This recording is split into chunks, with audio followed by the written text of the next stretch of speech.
Jaya Radha Madhava Kunja Bihari.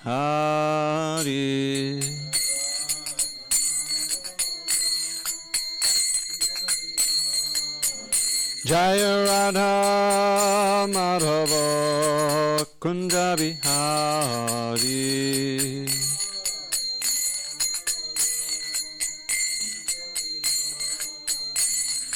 Gopi Jana Vallabha Girivardhari.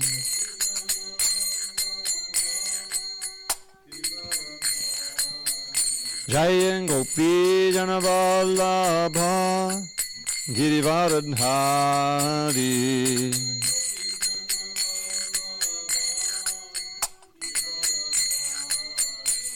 Yashodanandandam Braja Jana Ranjana.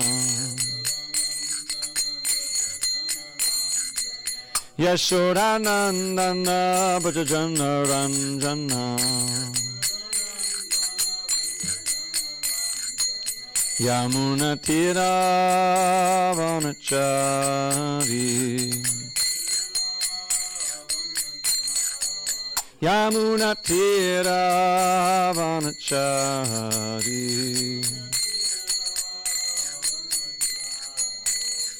Jaya Radha Madhava Kunja Bihari.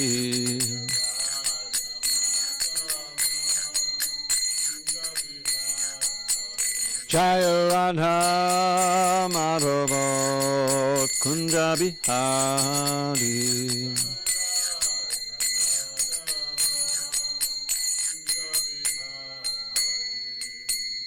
Jai Mr. Bhagavad Paramahansa, Pradvikacharya, Ashtotar, Shri Srimad Divine Grace, Srila A.C. Bhaktivedanta Swami Prabhupada Ki Jai. ISKCON BPT Founder Acharya, Srila Prabhupada Ki Jai. Jai Om Vishnu Pad Paramahansa, Pradvikacharya, Ashtotar, Shri Srimad Divine Grace, Srila Bhakti Siddhanta Saraswati Thakur Ki Jai. Ananda Koti Vaishnavanda Ki Jai. Namacharya Srila Haridas Thakur Ki Jai. Srimad Bhagavad Gita Ki Jai. Samveda Bhaktivinoda Ki Jai. All glories to the assembled devotees. All glories to the assembled devotees. All glory to the assembled devotees. All glory to Shri Guru and Gauranga. Om Namo Bhagavate Vasudevaya. Om Namo Bhagavate Vasudevaya. Om Namo Bhagavate Vasudevaya.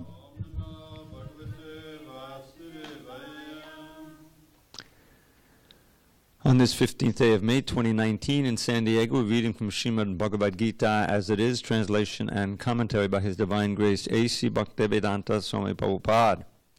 We are in chapter 4, entitled Transcendental Knowledge, text number 17, page 205.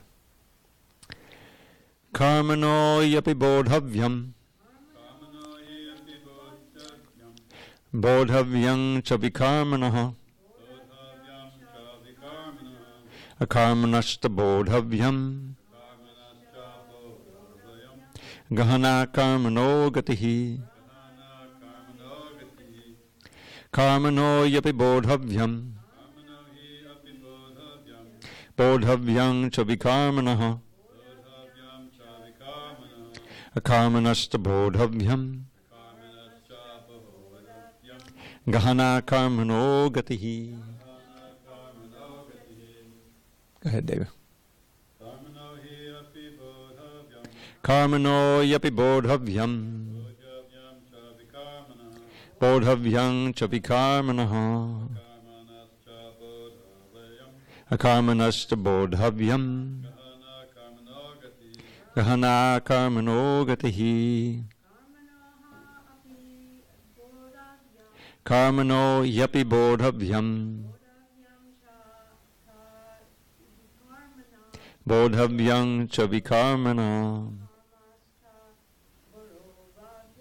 akarmanashta bodhavyam Gahana karmano gatahi. Karmanaha, of work, he certainly, api also, bodhavyam, should be understood. Bodhavyam should be understood. Cha also vikarmanaha, of forbidden work. Akarmanaha, of inaction. Cha also, bodhavyam, should be understood. Gahana, very difficult. Karmanaha, of work. Gatihi, entrance. Translation. Translation, the intricacies of action are very hard to understand. Therefore, one should know properly what action is, what forbidden action is, and what inaction is. Purport. If one is serious about liberation from material bondage, one has to understand the distinctions between action, inaction, and unauthorized actions. One has to apply oneself to such an analysis of action, reaction, and perverted actions because it is a very difficult subject matter. To understand Krishna consciousness and action according to its modes, one has to learn one's relationship with the Supreme. That is, one who has learned perfectly knows that every living entity is an eternal servitor of the Lord, and that consequently one has to act in Krishna consciousness. The entire Bhagavad Gita is directed toward this conclusion. Any other conclusions against this consciousness and its attendant actions are vikarmas, or prohibited actions. So to understand all this, one has to associate with authorities in Krishna consciousness and learn the secret from them. This is as good as learning from the Lord directly. Otherwise, even the most intelligent persons will be bewildered. Om Jnana Timirandasya Jnanandjana Shalakaya Chakshu Unmilitam Mena Tasmai Shri Gurave Namaha. I was born in the darkness of ignorance, but my spiritual master Srila Prabhupada opened my eyes with the torchlight of knowledge. I offer my humble obeisance unto him and all members of Sri Parampara. So, the intricacies of action are very hard to understand. I don't know how many questions I've had over the years, people trying to understand, mostly, why me? Why am I suffering now? I've been chanting Hare Krishna two rounds a day for so many years, or even 16 rounds a day, and still things are messed up. The intricacies of karma, in the sense of action and reaction, are impossible to untangle, and the effort to do so is just a waste of time. The three divisions here are karma, vikarma, and akarma. And karma, as I was describing yesterday, has to do with, in this context, has to do with action that's according to the rules and regulations of the Vedas. It's not grossly sinful activity, it's fruitive activity, but within the context of the Vedic paradigm, so that one isn't paving the way, say, to lose the human form of life. So, but still, it keeps one bound to this world. It's not a successful form of activity, but it's not the kind of activity that will bury you deep in the species and have to wait 1,000 years to come back to the human form of life. Vikarma is such activity. Vikarma means activity that's grossly fruitive, without any rules and regulations, and chances are you're going to get a very difficult next life, if not lose the human form of life. In the teachings of Lord Rishabhdev, he uses this phrase famously: Nunam pramatta kurute vikarma yadindriya pritaya apranoti. He's saying there that certainly those whose only reference point for activity is sense gratification are mad, not mad, very mad, pramatta, and they're bound to perform vikarma. And why he says, Nasaro manne, my opinion is it's not a very good idea, because yata atma oyam asanapi kleshata asadeya. By that activity, you're certain to get another body of some kind, which will surely bring you much suffering.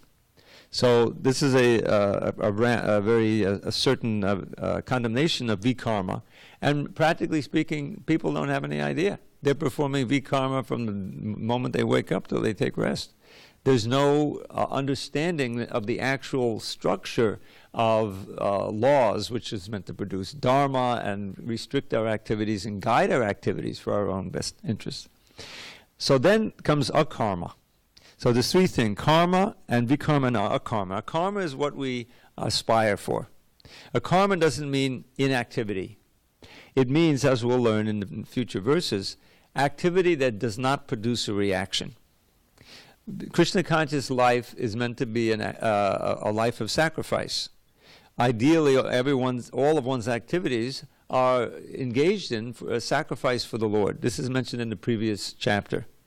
Yagyartat kamanoniyatya lokokam karma bandhana, which very simply means all activities should be performed for the sake of yajna. And then it's revealed that yajna is another name for Vishnu, for the sake of Vishnu. Otherwise, the activity binds one to this world. So either you're performing akarma, means activities for the sake of the Lord, which is very auspicious. It's liberating you from previous result of fruitive activities, and it's not incurring any new ones, and it's training you to mold your activities in such a way that they're all related to bhakti yoga, to give from Krishna consciousness. And therefore, it's all auspicious, paving your way back to Godhead. Maybe not in this lifetime, but in a not too distant future lifetime. Karmic activity is really not very wise either. Krishna roundly describes that in the 7th chapter, more detailedly in the 9th chapter, where he says, even those who worship me indirectly, how's he put it here? By worshipping the demigods. Text 20, Trividya mam somapapatapapa yagyadisvar svargatim pratayante te purnimasara surendra lokamashnani divyan divideva bhogan. Those who know this, the three Vedas contain the Karma Kanda section of the Vedas, where there's very elaborate sacrifices, very precise activities supposed to perform for going to heaven. They worship me, but indirectly. They become purified of sin.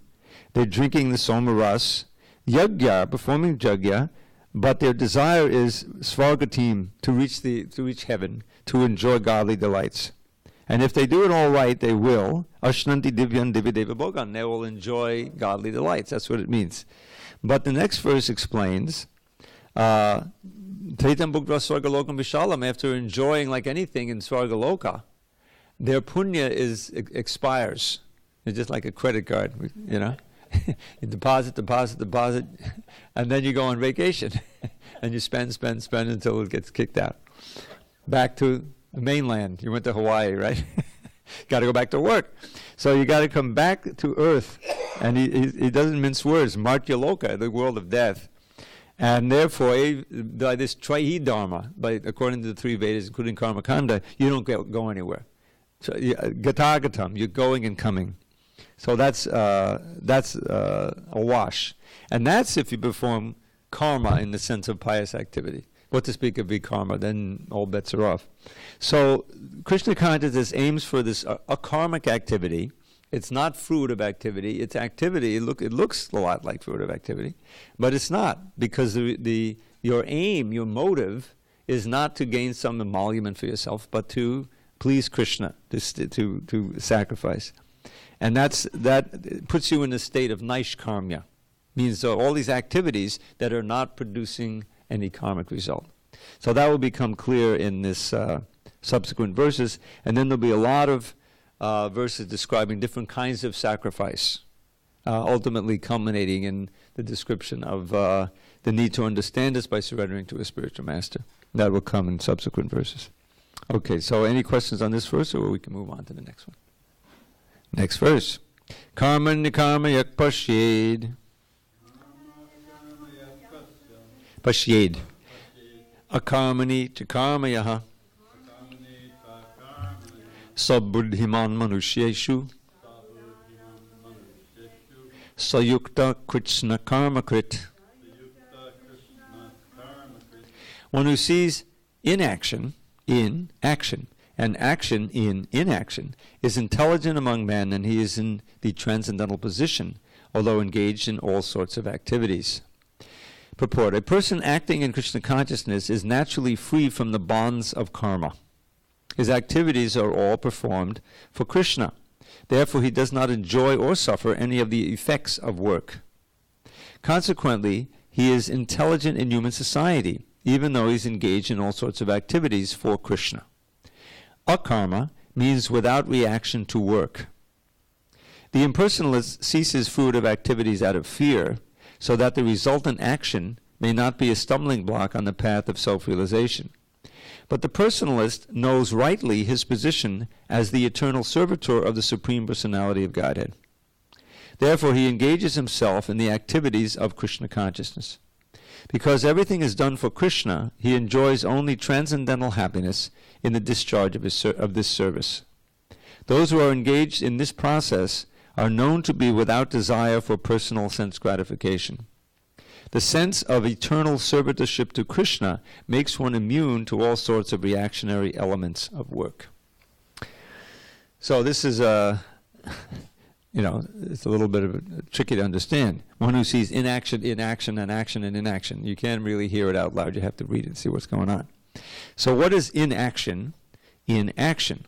That's what devotees do.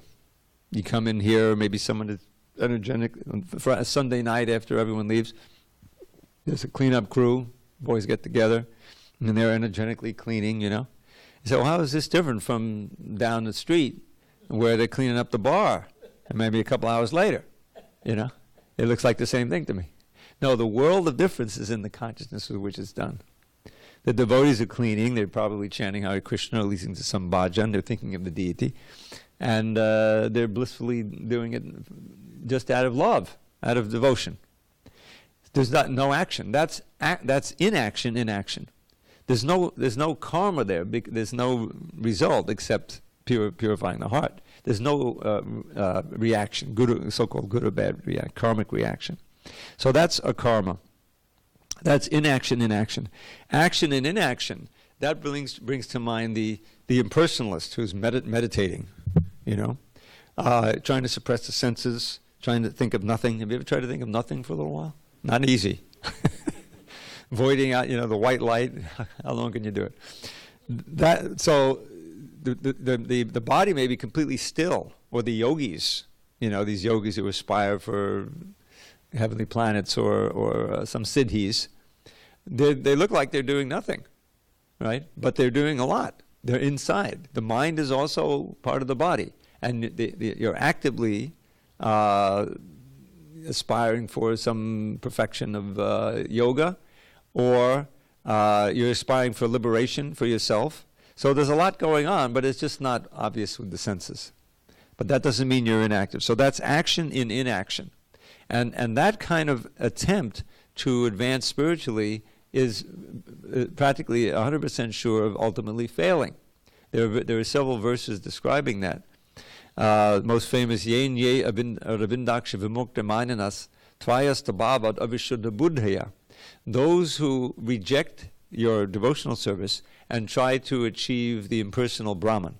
O lotus-eyed Lord. This is a prayer of the demigods for Krishna when he's in the womb still, before he takes birth.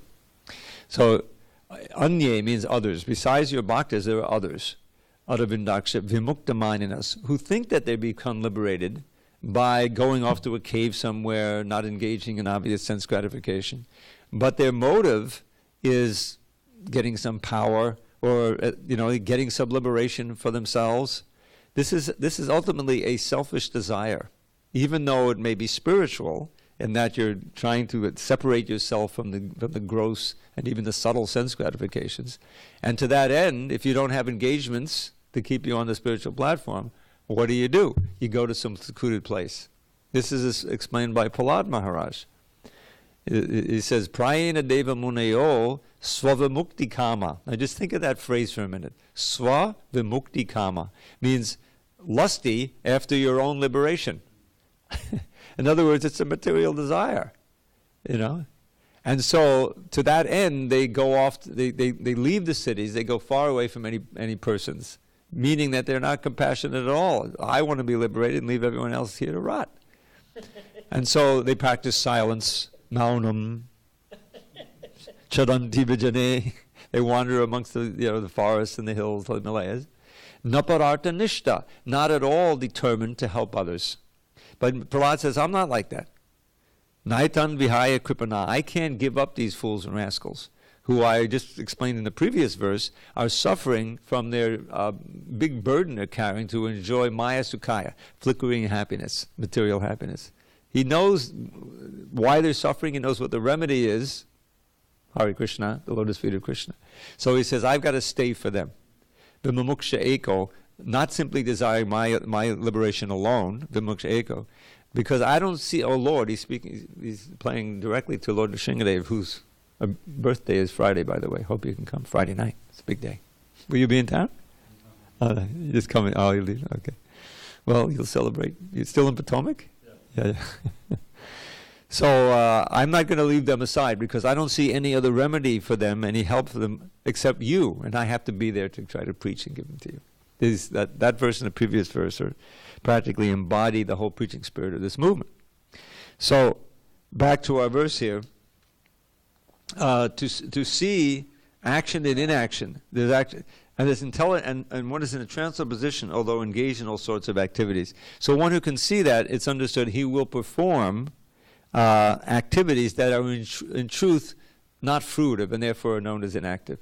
Now, a pertinent verse here is one that Lord Chaitanya spoke to Sanatana Goswami, who is really peaceful, because this is another highly coveted thing, and said to be certainly a byproduct, if not the goal, of spiritual life, where you can become peaceful, no fear, no agitation like that. So it is said, Krishna Bhakta Nishkama Ata Eva Shanta Bhukti Mukti Siddhi Kami Sakali Ashanta. So the devotee who is free of material desire is truly peaceful. Even in the midst of all kinds of disturbances, you can keep your equipoise, because you're not involved. You have your spiritual position, your conscious position above the whole fray. You can be tolerant even in so many disturbances. So that's the devotee. Bhukti, Krishna Bhakta Nishkama Ata Ebesh, therefore peaceful. But the Bhukti Mukti Siddhi Kamis, he describes again as materially desired. Kami means one who is lusty. For Bhukti, that's 99.9% of the people. Material sense gratification. Bhukti Kamis. Then there's the Mukti Kamis, those who are desirous, as Prahlad Maharaj says, for their own liberation. And then there's the Siddhi Kamis, the yogis who want to attain these mystic cities of, astral travel, walking, lighter than the lightest, smaller than the smallest, creating a planet with your will. That's not bad. Getting whatever you want from a distance. Okay, I'll use it for Krishna. Fort Knox. No, devotees don't aspire for that. Whatever Krishna gives them. Now, devotees develop some of these things. Prabhupada certainly had that. Many devotees would describe, I can't believe it. I had this idea in my mind, this question, burning question. I'm sitting in the class and Prabhupada answers that class. He's speaking directly to me.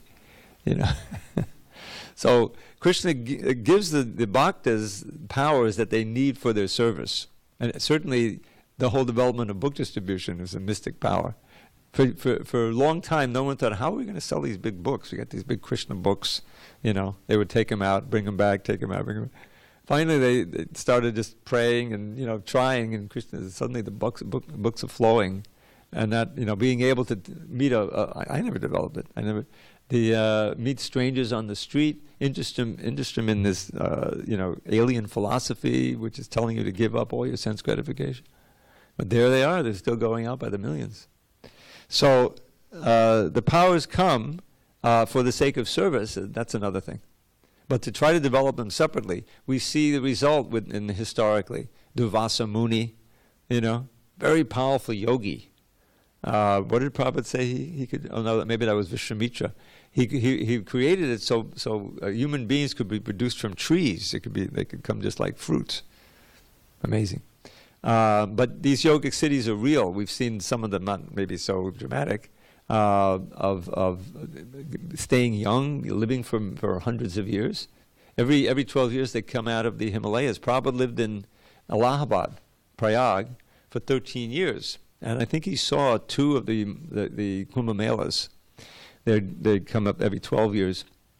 And millions come down, and some of the yogis who've been living in the Himalayas, they come down. It's to Allahabad. It's not that far. It's northern India. And here's these guys coming. Most of many of them are naked, covered in ash. They look maybe to be 40, 50, but they're actually hundreds of years old. Because they're slowing down their respiration, and they're mystic powers. So they're real. But it's not bhakti. I remember reading, National Geographic did a special once. They had on the cover, this was many years ago, some lady who's at the Kumbh Mela. She had tattoos of Ram, Ram, Ram all over her face. Do you remember that cover? That's the bona fide thing. So, but it may have been in that issue or some other account where you have these different camps of these yogis coming down from different parts of the Himalayas. And they all want to bathe at the precise moment of the, astrologically in the Triveni when you get the most likelihood of getting liberation. So there was this big rumble that took place between different camps of the yogis about when, we want to bathe, you want to bathe, and I don't know what they were throwing mystic thunderbolts at each other. The police had to come in, the army's actually there to separate them. Yeah, that's not bhakti. Devotees go and just chant Hare Krishna. They don't really go for the liberation because you already got liberation. You go to preach. There's a lot of of prasadam distribution and book distribution and Harinam. So this activity, the point here of this section is you have to do something. What are you going to do? What's going to be the criteria by which you do something and not another? And ultimately, of course, the criterion for devotee is that it's within the realms of the duties of Krishna consciousness, and the purpose is for purification and for becoming, awakening or reviving that original spirit of devotion to Krishna, which we've forgotten or which is buried. It's natural. The point is it's Nitya Siddha Krishna Prem Sadhya Bhanoi. Nitya Siddha Krishna Prem, the eternally perfect love for Krishna is not something that has to be brought from outside. It's not artificial. It's already there. And by bhakti yoga, specifically it's mentioned, hearing and chanting, eventually the heart becomes purified and that prema awakens. So that's what our activities are meant to be centered upon. Okay. So then, let's see, we did 18, right? So let's look at 19. Now he's going to describe how the symptoms or the characteristics of one who acts without fruit of desire. And this is a good section here to describe how we can try to act for our karma without any reactions. Yasya sarve samarambha kama sankalpa varjitaha Jnanagni dagda karmanam tamahu panditam buddha. One is understood to be in full knowledge, whose every endeavor is devoid of desire for sense gratification. He is said by sages to be a worker for whom the reactions of work have been burned up by the fire of perfect knowledge. Purport. Only a person in full knowledge can understand the activities of a person in Krishna consciousness. Because the person in Krishna consciousness is devoid of all kinds of sense gratificatory propensities, it is to be understood that he has burned up the reactions of his work by perfect knowledge of his constitutional position as the eternal servitor of the Supreme Personality of Godhead. He is actually learned who has attained to such perfection of knowledge. Development of this knowledge of eternal servitorship to the Lord is compared to fire. Such a fire, once kindled, can burn up all kinds of reactions to work. So once again, this idea of being in full knowledge, I think we mentioned this yesterday. You remember some verses back, Krishna described himself and what he does. He created the four varnas, the different divisions of society. And yet he says, I'm not entangled by that work. Right? Namam karmani limpanti. I don't want any fruit from this activity. He's full in himself. He has no reason to work for some selfish idea. He's doing it for us, for the sake of society. And then he says, there is no work that affects me, nor do I aspire for the fruits. This is text 14. One who understands this truth about me also does not become entangled in the fruit of the actions of work. So that the idea is that if you understand it truly, you'll also act in the same way.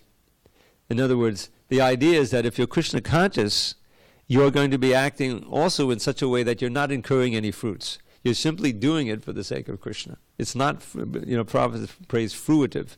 There's no material motivation there. The motivation is to do your duty, or even better, to actively please Krishna. There's no reaction. So that understanding, real understanding, means acting on the basis of the understanding. That's what I'm getting at. And that's what's mentioned in the verse we just read. Jnana-agni, the fire of knowledge, Jnana-agni means fire of knowledge, burns up all the karma, the accrued sukriti and dushkriti. Means the pious activities and the sinful activities. Those words aren't mentioned here, but that's what he's talking about. So to be a real pundit means, in full knowledge, every endeavor is devoid of desire for sense gratification. So what I'm just getting at is that actually knowing something, if you study Bhagavad Gita, if you know the Bhagavad Gita, it implies that you're acting on the basis of the injunctions of the Bhagavad Gita. Otherwise, that knowledge really hasn't penetrated. It's superficial. You may know all the Sanskrit and even what it means superficially, but it hasn't entered into you deeply enough to change your behavior. And this was the flaw in all the Bhagavad Gita studyings and printings and publishings that took place before Prabhupada came. And that's the value, the great value of having a practitioner, a realized practitioner of bhakti, writing the purports and giving us the Bhagavad Gita. Because the very words of these purports, many of them, when you see what Prabhupada's writing, you can't write that if you're not actually following. It just doesn't occur to you. It doesn't have any impact. Like it's almost like disappearing ink. If you try to write it, it'll disappear. We don't really realize the incredible value of having the Bhagavad Gita as it is. It can transform souls, and that's Prabhupada made that point. There are so many translations of Bhagavad Gita. From the 19th century, of course, the 20th century, it was, it's obviously a very important book of knowledge, Vedic knowledge, Indian knowledge, whatever you want to call it. But unless you look to it as your pramana for figuring out what to do and what not to do, you're not really entering into the mood of the Bhagavad Gita. You're a bee licking the outside of the bottle of the honey, You're understanding so many things, but you're not understanding the essence. I always like to go to the verses at the end of the 16th chapter. The 16th chapter deals mostly with the demoniac qualities. Krishna is speaking here of fruit of activity and so forth, but he's mostly speaking about how you should act and this and this. But when he gets to the 16th chapter, he says, okay, I've described, first few verses, 5 or 6 verses, he describes saintly qualities. And then he says, now I'm going to tell you about the demonic qualities, asuric, right? So after describing that and describing, well, those who are, determined to be demons and act selfishly, viciously, murderously, I cast them down into the hellish, life for many, many births. And then the last 4 verses of the chapter are really important. I mean, they're all important, but this kind of sums it up. So he says, Tribadam nadakasyedam dwaram nashanam apnana kama krodhas tata lobhas tasmara etatrayam chajait. There's 3 gates leading to this hell that I just described, that I cast the demons into. What are they? Lust, anger, and greed. The wise, the pundit, he gives these up. Kama, krodha, tata, lobhas, tasmare tatrayam. Therefore, one should give them up. Then he describes very hopefully, etava mukta kontaya tomo dvaraistibiranaha achayatyatmanakshayas tato yati param gatim. One who has escaped these 3 gates, he simply acts for his own welfare and others' welfare. Shreyak, this word Shreya comes up again. Etava mukta kontaya tomo dvarais, 3 gates, doors. Tribina acharat yatmanakshayas, he acts for his own ultimate welfare. And tato yati param gatim, at the end of life he goes to the supreme goal. So here's a stark contrast. You want to go to hell this way, and you want to go back to God this way. The painting. You ever see that painting? You ever see that painting with the stairway up and the stairway down? Very dramatic. I think we still have it in here. And then he says, going back, and this is often how they do it, is by contrast, one side, the other side. On the other hand, yak shastra vidam utsraja. Now he brings in the shastra. Yak shastra vidam utsraja vartate kama karataha nasa siddhimat avapnoti nasukam naparam gatim. One who disregards, rejects the rules of the shastra, what to do and what not to do. They're called vidhis, rules and regulation. Yak shastra vidam utsraja, he casts them aside and continues to act on the basis of his own material desire. We're back to kama here. Vartate kama karataha, acting on the basis of kama. And what's the result? Nasa siddhim avapni, does not attain perfection, nasukam, not happiness, and certainly doesn't attain the final goal of life. Therefore, last verse of the chapter, tasmat chastra pamanam te karya devastito. It's very simple, Sanskrit. Therefore, one should take the Shastra, revealed scripture, as one's evidence for what to do and what not to do. And having understood, and here's the key, back to our theme here, having understood what the Shastra says, one should actually act in that way as a matter of duty. In other words, acting on it proves that you truly understand it. Otherwise, it's just a dilettante, understanding. So those 4 verses really pertain to what we're reading here, because he's talking about, well, what do you do, and how can you act in such a way that you don't get entangled in the results of the activity. This is basic Vedic understanding. How do we proceed toward mukti, liberation from this fire of birth and death, old age and disease, which we're all in? So that's what is being described here. And now for several verses, he's going to continue with this theme of knowledge, and always understand. When he talks about knowledge, it means understanding it with the purpose of acting on it. And that's it. So simply is, one's every activity is free of the motive of sense gratification. He's understood to have really in real knowledge, which is like a fire, burns to ashes all your past karma. And someone like that is a true wise person or pundit. Okay, shall we go on? Text 20. Chaktva karma palasangam nitya tripto nirashayah karmanyabhipavrittopi naiva kinchit karoti saha. Abandoning all attachment to the results of his activities, ever satisfied and independent, he performs no fruit of action, although engaged in all kinds of undertakings. So this he is this one described in the 19th chapter, is in full knowledge. This freedom from the bondage of actions is possible only in Krishna consciousness when one is doing everything for Krishna. A Krishna conscious person acts out of pure love for the Supreme Personality of Godhead, and therefore he has no attraction for the results of the action. He is not even attached to his personal maintenance, for everything is left to Krishna. Nor is he anxious to secure things, nor to protect things already in his possession. He does his duty to the best of his ability and leaves everything to Krishna. Such an unattached person is always free from the resultant reactions, or otherwise known as reactions, of good and bad. It is as though he were not doing anything. This is the sign of a karma, or actions without fruit of reactions. Any other action, therefore, devoid of Krishna consciousness, is binding upon the worker, and that is the real aspect of vikarma, as explained herein before. So the real simple truth is like this, is that the activities of Krishna consciousness themselves, doing something in Krishna consciousness, doesn't matter what it is. You can be washing the pots or in the middle of a kirtan, writing a book or selling anything or doing anything Krishna conscious. Truly within the realm of prescribed duties in Krishna consciousness. That the pleasure of doing it itself is the result. You know what I mean? It doesn't matter what you're doing or what the result may be. The result is given over to Krishna.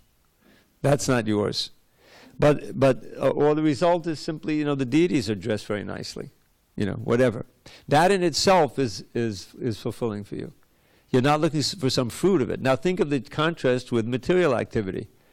The daily drudge of going to work, 9 to 5, are there even any 9 to 5 jobs anymore? It's a gig economy, getting in your Uber at 7 at night, and who knows what, But you don't want to do that, That's the last thing you want to do, but you have to, so you can get the fruit and pay the mortgage, whatever it is, or enjoy something, So that's called fruit of activity. The motive is material, and that binds you. That karmic activity has a result. It keeps you bound to this world. So for a devotee, he's satisfied in and of himself. This is described nicely in the 10th chapter when Krishna is, giving the 4 essential verses. Aham sarvasya bhavavo matak sarvam bhavartate. This is like there's sambandha, abhideya, prayojana. There's these 3 different levels. So you remember that phrase, sambandha, abhideya, prayojana? It's actually a technical word for a very simple principle. Sambandha is understanding what's what, who you are, who the Supreme is, God, what this world is, and what the relationships between them are.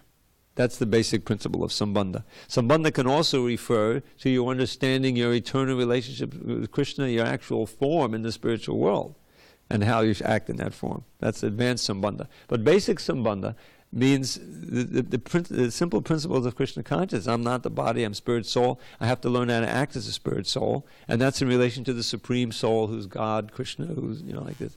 That's all sambandha. When you actually do it, well, okay, what do I do with that knowledge? Okay, you chant, here's the beads, you chant Hare Krishna, this is the mantra, you see.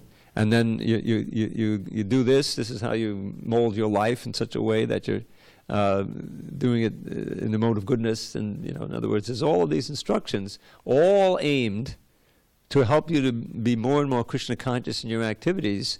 And you find yourself that there's a certain happiness and joy that comes just from being absorbed in Krishna, glorifying Him.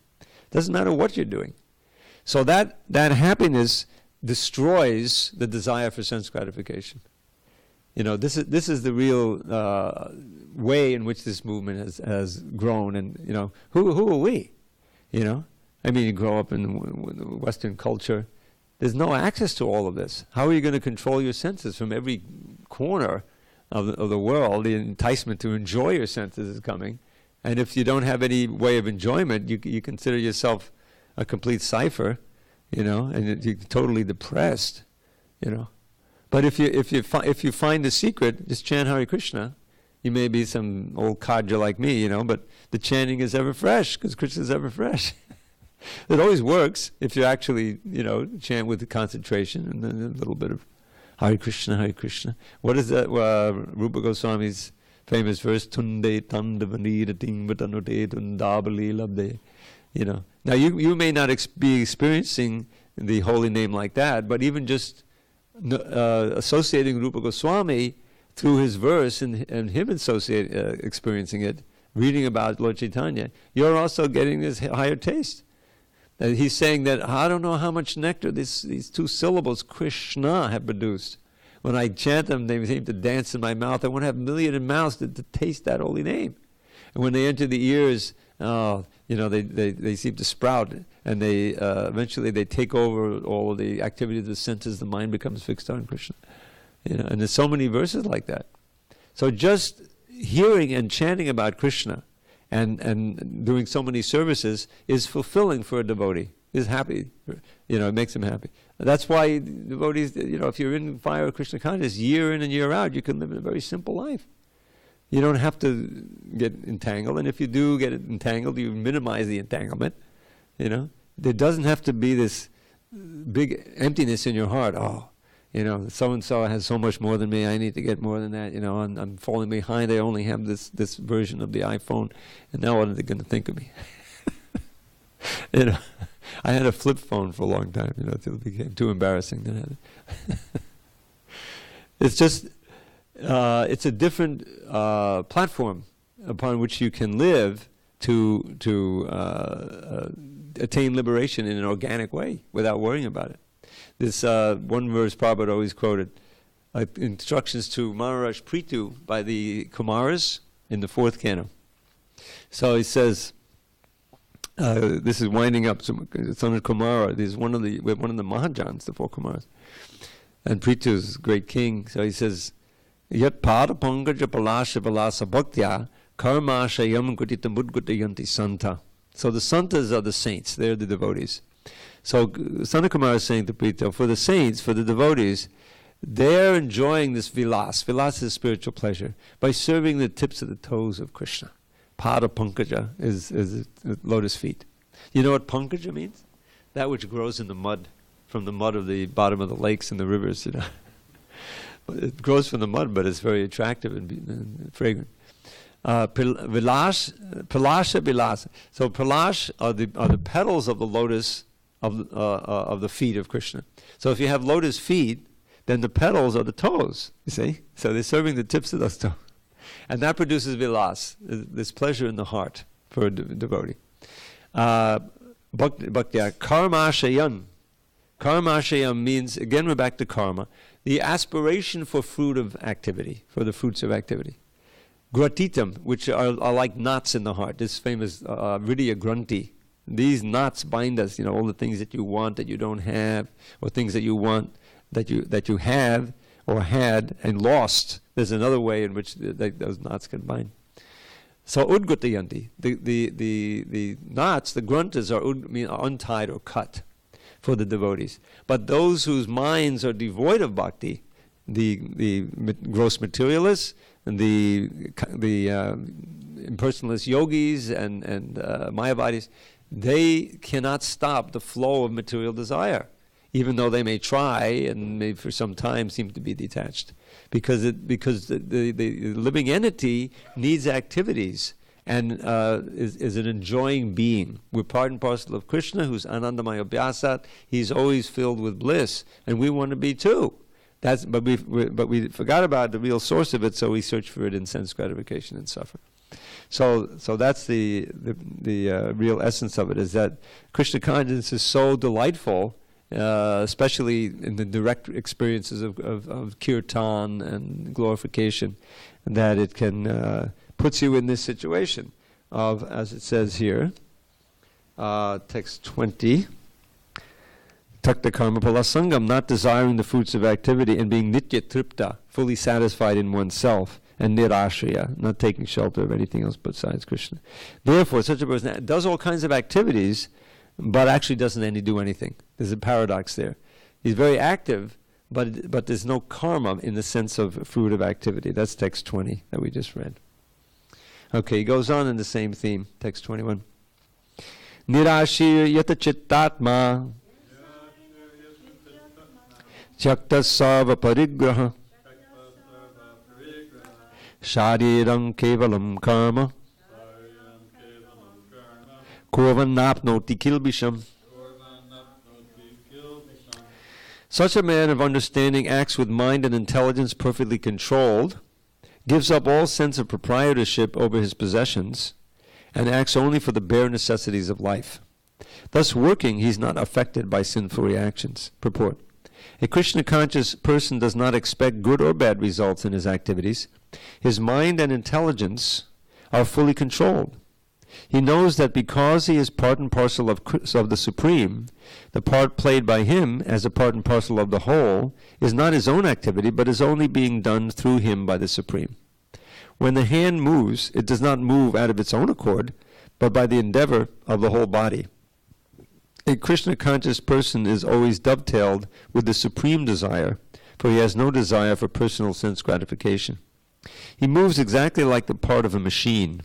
As the machine part requires oiling and cleaning for maintenance, so a Krishna-conscious man maintains himself by his work just to remain fit for action in the transcendental loving service of the Lord.